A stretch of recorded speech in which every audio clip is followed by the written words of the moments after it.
여러분, 로마의 바티칸에 있는 시스티나 성당에 가보신 분들은 보셨겠습니다만, 미켈란젤로의 1510년의 작품 프레스코화, 사이즈도 굉장히 큽니다. 280 곱하기 570, 상당히 큰 대작이죠.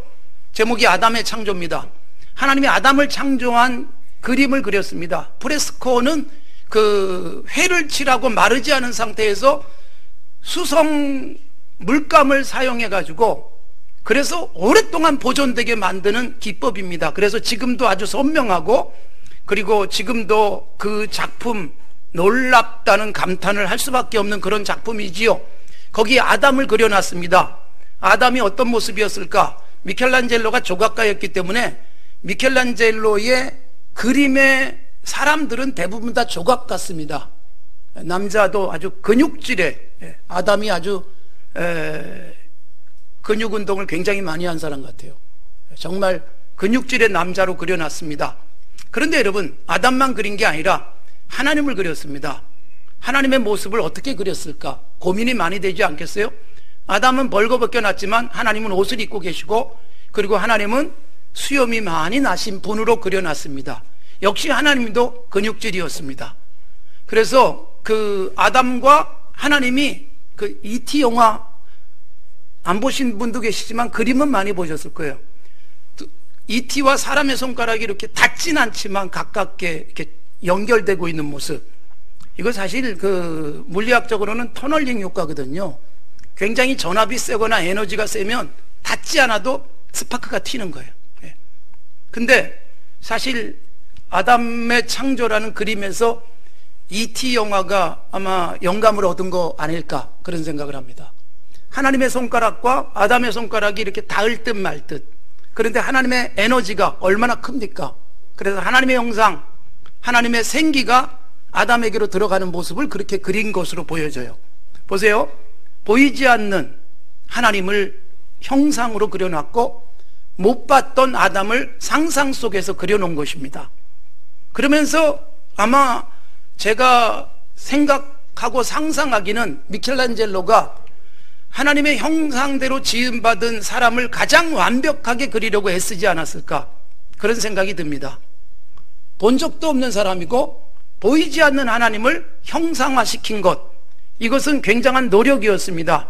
그리고 사람들은 그 형상, 그 그림에 우리가 빠져버리고, 예수님 그림도 많이 보시잖아요. 그런데 예수님이야 라고 설명 안 해줘도 사람들이 예수님이다 그렇게 생각을 해요. 그렇게 사람들은 읽어냅니다. 뭐 이런저런 소설 같은 이야기도 많아요. 갑자기 사진을 찍어라 그래서 찍었더니 눈이 녹아서 얼룩진 그림이 예수님의 그림이다, 뭐 이런 것도 이렇게 보여주기도 하고 그렇습니다. 여러분, 눈에 보이지 않는 하나님, 눈에 보이지 않는 예수 그리스도를 형상화시키려고 애를 씁니다. 우리 유아실에서 TV로 예배드리는 엄마들이 데리고 온 아이들은 저를 보면 하나님이다 그래요. TV로 보면서 하나님의 말씀을 전하는 사람인 저를 하나님인 걸로 착각을 하고 계속 살았으면 좋겠습니다. 얼마 있으면 속았다 그렇게 생각을 하겠지요. 그런데 여러분, 그렇습니다. 눈에 보이지 않는 형상을 형상화하려고 하는 애를 쓰는 노력들이 있어요. 우리도 그런 기도 혹시 하시지 않습니까? 제발 꿈에라도 좋으니 하나님 한 번만 나타나 주십시오. 근데 여러분, 안 나타나 주시는 게 복인 줄로 믿습니다. 저도 지금까지 한 번도 못 봤어요. 봤다는 분들이 참 많은데, 그걸 보는 그 순간 하나님이 그걸로 딱 제한되어져 가지고요, 그래서 신앙생활에 그렇게 유익되지 않으리라고 생각합니다. 예수님이 부활하시고 난 다음에 제자들에게 나타나 주셨는데 마침 도마가 빠졌고, 도마가 믿질 않습니다. 나는 예수님의 창자국, 목자국에 손가락 넣어봐야 믿겠다. 예수님이 나타나셔서 요한복음 20장 27절에서 이렇게 말씀을 하시는 거예요. 도마야, 한번 만져봐, 손가락 넣어봐. 그러면서 하시는 말씀, 너는 본고로 믿느냐? 못 보고도 믿는 자가 복이 있다, 그렇게 말씀을 하세요. 그리고 믿음 없는 자가 되지 말아라. 결국은 우리 모두가 못 봤지만 믿고 있는 것은 도마보다도 훨씬 좋은 믿음이라는 것입니다. 요한 1서에서 요한 사도는 예수님을 직접 봤지만 태초부터 있는 생명의 말씀에 대해서 우리는 들었고 눈으로 봤고 손으로 만졌다. 즉 못 본 하나님에 대해서도 말씀에 대해서도 마치 감각적으로 느끼는 것처럼 기록을 해주고 있습니다. 믿음이 안 보이는 세계를 보이게 만들고 안 보이는 하나님을 존재하는 것으로 느끼고 생명력 가지고 살게 만드는 힘입니다. 그래서 믿음은 바라는 것들의 실상, 보이지 않는 것들의 증거다라고 히브리서 11장에서 말씀하고 있지요. 하나님께서 이스라엘 백성을 애굽에서 건져내시고 모세를 통해서 끊임없이 하나님을 설명을 합니다. 그런데 여러분, 하나님이 나타나실 때마다 하나님이 직접 모습을 드러낸 적이 없습니다. 하나님이 직접 모습을 드러내지 않은 것은 하나님의 모습을 사람처럼 생각할 수 있기 때문에 그렇습니다. 사실은 보이지 않는 그 속에 하나님이 계시는 것을 영적 눈을 열어서 봐야 되는데 우리들이 흔히 그런 생각을 해요. 하나님의 형상대로 사람이 지음받았다고 믿고 성경이 그렇게 말씀하고 있다 보니까 하나님을 사람처럼 생각하고 성경의 문학적 표현으로 하나님의 손, 하나님의 팔, 뭐 이런 표현들이 나오다 보니까 이게 의인화된 표현인데, 문학적 표현인데 하나님에게 손이 있고 팔이 있는 것처럼 하나님이 일을 하시는 모습은 마치 손으로 하듯 팔로 안듯 그렇게 일을 하신다는 것을 문학적으로 표현했는데 사람의 모습으로 형상화시키고자 하는 것인데 하나님은 보여주지 않습니다. 사람이 하나님을 보고 살 수 있는 존재가 없기 때문이다, 그렇게 말씀을 하세요. 그래서 가려놓고 있는 거예요. 계시라는 단어를 우리가 쓰죠. 계시가 뭐냐? 안 보이는 것을 보이게 한다는 게 계시예요. 그래서 요한이 계시록을 씁니다. 안 보이는 세계를 우리에게 글로 남겨주고 우리가 상상하게 만들고 어느 정도 근접하게 만들어 주셨지만, 그러나 직접 하나님이 나타나셔서 말씀하시고 놀라운 일들을 행하시던 구약시대, 특히 출애굽 이후에 가장 비상적 상황 속에서 하나님은 나타나시지만 보이지 않았습니다.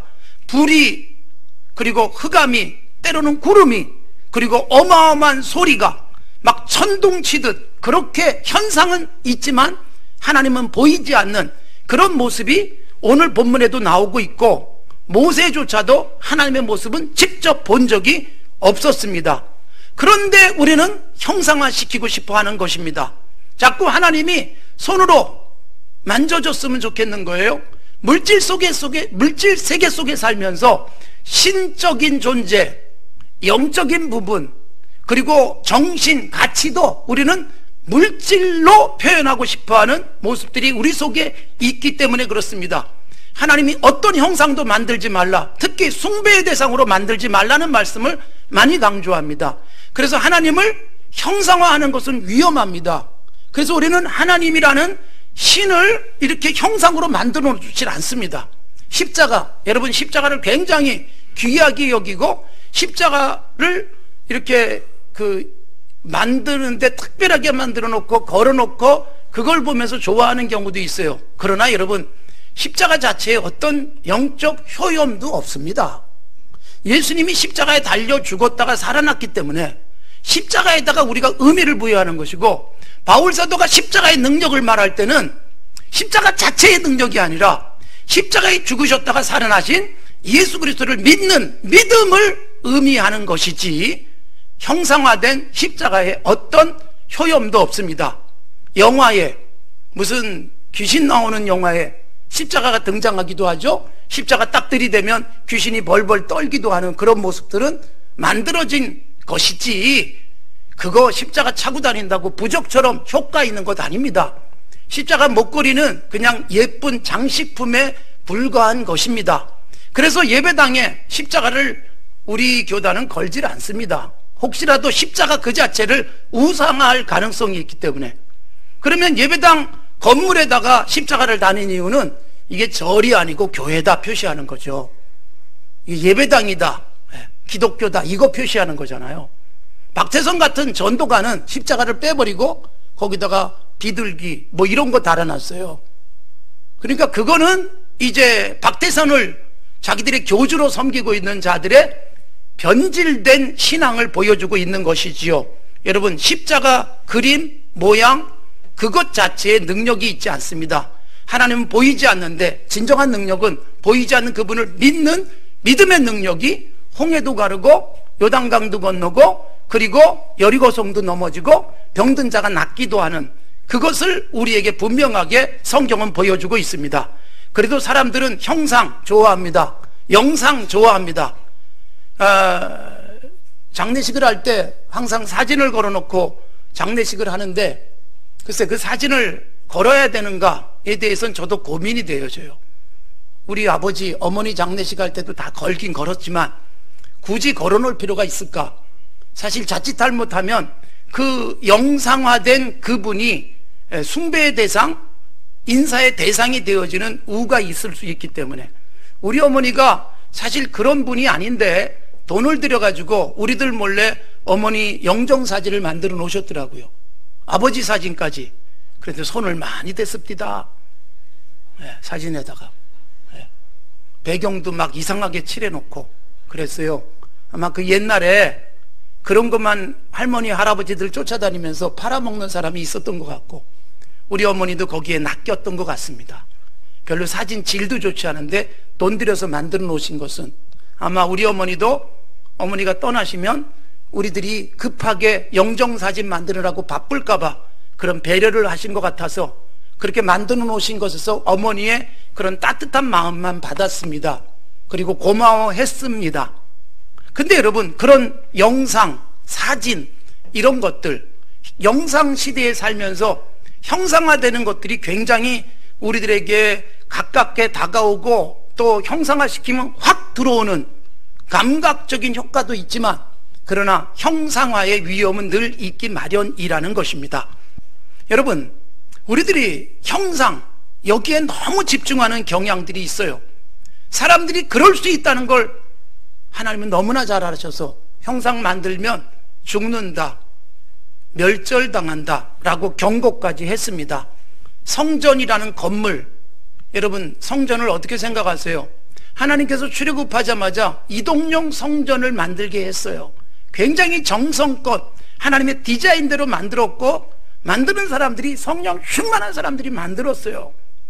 얼마나 정성껏 실 하나하나를 잘 짜서 만들고 세공을 하고 그래서 만들었는지 모릅니다. 그런데 여러분 하나님이 그걸 만들어 놓고 계속 이동용인데도 정착한 다음에도 그냥 쓰는데 아무런 하나님이 더 좋게 만들라는 말씀을 안 해요. 하나님의 은혜를 너무나도 많이 받았다고 생각한 다윗이 성전을 짓고 싶었는데 하나님이 다윗의 마음만 받으셨어요. 내가 언제 성전 지으라고 한 적이 있냐? 내버려 두면 좋겠다. 사실 하나님은 그런 의도였어요. 그런데 너무나 돈이 많았던 그 다윗이 어마어마한 헌금을 하고 아들 솔로몬이 성전을 짓습니다. 그런데 여러분 하나님은 그 성전 안에 계시겠다, 내가 이름을 두겠다라는 의미를 부여하셨지만 하나님이 얼마 지나지 않아서 가차없이 성전을 부숴버리고 맙니다. 불태워버리고 맙니다. 성전에 남아있던 기구들 지금도 남아있다면 여러분 앤틱 중에 앤틱이지 않겠어요? 얼마나 비싸게 거래가 되겠습니까? 근데 다행스럽게 하나도 안 남았어요. 아예 남아있질 않습니다. 심지어 성경을 기록한 원본조차도 신처럼 추앙받을 수 있는 것들은 하나도 남기지 않았다는 것은 역사 속에 하나님이 굉장히 중요한 의미를 그 속에 담고 있는 것입니다. 형상화되는 것에 대한 위험이 있어요. 성전 건물, 예수님이 오셔서 성전 헐어버리겠다 라는 의도의 말씀을 하세요. 건물로서의 성전에 매달리고 있는 그들에게 내가 성전이다, 그리고 예수님의 말씀을 가슴에 담고 살아가는 그 사람들이 성전이다, 말씀을 구체화하며 살아가는 그 사람들이 성전을 곳곳에 만들 수 있다는 말씀을 하셨던 것입니다. 예수님의 탄생, 보이지 않는 하나님이 눈에 보이고 손에 잡히고 같이 음식 먹을 수 있는 인간으로 오신 거예요. 그런데 제한적이에요. 잠깐 계시다가 사라져요. 실제로 여러분 예수님이라고 하는 사람의 모습으로 오신 그 사람에게 집중하지 않기를 원하셨어요. 마태복음 17장에 예수님이 산 위에 올라가셨는데 제자들 다 데리고 가질 않았습니다. 일부러 선별하시고 세 사람만 데리고 올라가서 예수님이 기도하는 중에 하늘의 모습, 천상의 원래의 모습으로 찬란하게 빛나는 형상의 변화를 제자들이 목격을 했어요. 황홀한 지경에 빠졌던 그들이 여기에 있고 싶어 했지만 이내 하늘에서 무슨 소리가 들립니까? 이는 내 사랑하는 아들이니 너희는 그의 말을 들으라. 형상에 집중하지 말고 말씀에 집중하라. 이것이 하나님께서 하늘로부터 주신 소리 속에 담겨 있습니다. 예수님 이런 모습을 가졌다. 예수님을 그릴 때 인자한 얼굴로 그리고 예수님의 손에 못자국을 표시하고, 그게 얼마나 의미가 있을까요? 정말 중요한 것은 예수님이 이 땅에서 어떻게 사셨는가, 삶의 흔적이에요. 성경이 그림으로 그려져 있지 않기 때문에 다행스러운 거예요. 글로 그려져 있어요. 예수님을 그리는데 가치관을 글로 표현하는 게 훨씬 편하잖아요. 정신을 글로 표현하는 게 훨씬 더 노골적으로 표현할 수 있잖아요. 그러면서 예수님은 어느 정도였느냐? 하나님이 원하시면, 아버지가 뜻하시면 죽는 것까지도 감당할 만큼 예수님은 진정한 하나님으로 사셨다. 그리고 우리에게 뭘 원하는 거예요?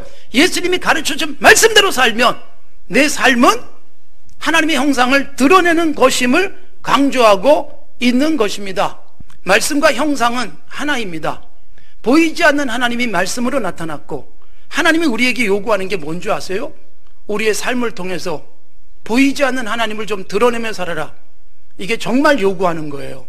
이스라엘 백성들에게 주신 계명이 뭘까요?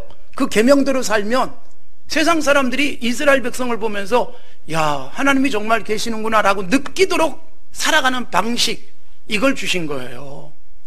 그런데 이스라엘이 그렇게 못 살아요. 형상에 집중하면서 무너지고 있다는 것입니다. 사랑하는 성도 여러분, 그리스도인이 이 세상에서 하나님이라는 형상, 그리고 우리는 눈에 보이는 모든 것들을 좋아하며 가격이 얼마짜리인가에 매달리며 살아갈 때가 많지만, 그리스도인들에게 하나님이 보여지지 않고 예수님의 모습도 더 이상 우리에게 실물로 존재하지 않게 하는 이유가 뭘까요? 말씀으로 존재하는 분이 하나님이십니다. 그래서 성경은 이렇게 시작이 되어집니다. 하나님이 이르시되 빛이 있으라. 빛이 생겨요. 하나님은 안 보이는데 하나님이 하시는 일이 보이잖아요. 하나님이 하신 일, 하나님이 직접 글을 쓴 적도 있어요. 그게 십계명이에요. 직접 써주셨다 그렇게 돼 있어요. 한번 모세가 깨버리니까 또 써주셨어요. 십계명 외에는 하나님이 직접 쓴 적이 없지만 하나님의 말씀을 받아서 사람들이 기록을 했어요. 그리고 그것을 우리에게 전달하고 이대로 살면 내 삶 속에 하나님의 능력도 나타나요. 말씀대로 살면 하나님이 존재하는 것처럼 내가 호흡도 느끼고 그분의 체온도 느낄 수 있다. 이걸 보여주는 게 정말 말씀을 통해서 우리에게 주는 중요한 교훈이라는 것입니다. 그럼에도 불구하고 우리는 신비한 것을 좋아합니다. 종교개혁을 1517년에 일어났습니다.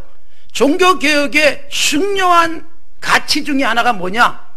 눈에 보이는 거룩한 것들을 더 이상 거룩하지 않게 만드는 게 종교개혁의 하나의 흐름이었다. 프랑스의 신학자 자크 엘룰은 그걸 강조했어요. 비신성화. 사실 여러분, 비신성화는 굉장히 중요한 겁니다. 건물이 거룩했어요. 건물. 지금도 건물을 거룩하게, 너무 건물에 집착하는 교회도 있습니다. 그 다음에 옷, 거룩한 예복, 이런 것들을 강조하는 그런 교단도 있습니다. 목사님이 설교할 때 굉장히 화려한 의상을 착용하기도 합니다. 가운이라고 말하는. 우리 찬양대원들이 가운을 입은 이유는 그걸 입어서 거룩해지는 게 아니라 너무 옷들 색깔이 다르고 그러면 찬양을 듣는데 좀 장애가 되니까, 그래서 그렇게 입혔을 겁니다. 안 입으면 또 어때요? 입어야 거룩합니까? 안 입어도 거룩할 수 있죠. 마음이 거룩하면, 들리는 목소리에 거룩함이 담겨야지요. 이단, 교주 행세하는 이단들 보십시오. 여러분, 텔레비전에 가끔 영상이 나오는데 이단으로 문제되는 그런 집단의 그 교주격인 사람들은 이상하게 다 흰 옷을 입더군요. 속은 시꺼먼데 구두도 흰 것 신고, 예. 그 겉으로 드러난 형상을 통해서 뭔가 권위, 그 다음에 신비함, 이런 것들을 보여주고 싶은 거예요. 그래서 신비주의라는 말도 쓰잖아요. 근데 이거 종교적인 신비주의가 아니라 사실 목사의 경우도 좀 신비하게 보이려고 하는 경우도 있어요. 가능하면 교인들하고 많이 안 만나고, 예. 걸음도 저처럼 빨리 안 걷고, 그리고 가능하면 이렇게 잘 이렇게 말도 안 섞어서 뭔가 있을 것이다 라고 기대하게 만드는데 자꾸 드러내면 신비함이 깨져버리잖아요. 여러분, 우리들이 조심하셔야 될 일이 있어요. 그리스도인은 형상을 쫓는 것이 아니라 말씀을 쫓는 거예요. 말씀대로 살았더니 사람들이 나를 보면서 하나님은 안 보이는데 너를 보니까 하나님 보는 것 같네. 누군가가 많이 지쳐서 힘들어서 어떻게 하나님이 계시면 이럴 수 있을까 아우성을 치다가 따뜻하게 손잡아주는 나 때문에 주님이 계시긴 계시는구나 라고 느낄 수 있다면 이보다 더 좋은 형상이 어디 있겠습니까? 주님이 우리에게 그걸 요구하는 거예요. 예수님이 그런 말씀을 하셨습니다. 하나님을 보여달라. 빌립이 그렇게 말했어요. 아버지 좀 보여달라. 요한복음 14장 9절에서 나를 본 자는 아버지를 본 거야. 근데 또 보여줘? 날 보고도 모르겠니? 내가 하는 일이 아버지가 하시는 일이고 아버지가 기뻐하는 거야. 그렇게 말씀하신 거예요. 그러니까 여러분, 예수 믿는 사람이 형상을 쫓지는 않지만 말씀을 쫓아 살아가다 보니까 나를 만난 사람이 오늘 예수님 만났다 라고 말할 수 있다면 얼마나 좋겠어요. 예? 오늘 예수님 만난 것처럼 기쁘면 얼마나 좋겠어요. 교회가 화려한 건물 때문에 성전이라고 여겨지는 게 아니에요. 교회가 하는 일을 보면서 사람들이 야, 교회를 보니까 정말 하나님 나라더라 느껴야 되지 않겠습니까? 천국에 가면 우리가 입을 옷이 있어요. 요한계시록이 그걸 우리에게 계시해 줬어요. 천국에 가서 우리가 세마포를 입어요. 이것도 형상화시킨 거예요. 사실 사람들이 이해하기 좋게. 요한이 정말 아주 실제적인 기록이라고 보기는 어렵습니다. 하나님이 사람이 이해하기 쉽도록 형상화시켜 준 거거든요. 그래서 정확하게 어떤 것일지는 가봐야 알지만 우리가 천국에서 입을 옷이 있는데 그 옷은 성도들이 세상 살면서 행했던 행실, 그게 옷이에요. 그러니까 이 땅 살아가면서 옷 준비하는 거예요. 말씀대로 살고 말씀대로 착하고 말씀대로 정직하면 천국 가면 그것이 옷이 돼가지고, 어떤 사람은 그래서 뭐 이렇게 좀 발전시키면 생각을 벌거벗고 살 수도 있겠다, 또는 바지만 입고 살 수도 있겠다, 뭐 이런 생각이 들 수도 있지 않아요? 제대로 살지 못해서 그런 것들을 생각하게 만드는 거예요. 정말 눈에 보이는 형상에 매달리지 마시고 말씀에 매달리고 말씀대로 살아가고 말씀대로 사랑하고 말씀대로 누군가를 위로하고 예수님처럼 세상 곳곳에 따뜻함을 주면 세상 사람들이 나를 보면서 하나님은 안 보이는데 널 보니까 알겠다, 하나님이 정말 계시는구나 라고 말해야 그게 정말 주님이 원하시는 건강한 그리스도인의 모습이지 않겠습니까? 내 삶을 통해서, 말씀을 쫓는 삶을 통해서 하나님을 보여주시기 바랍니다. 우리가 하나님의 형상입니다. 우리가 예수님을 형상화시키는 최고의 은혜를 받은 사람들임을 믿음으로 바라보시고 건강한 그리스도인으로 살아갑시다.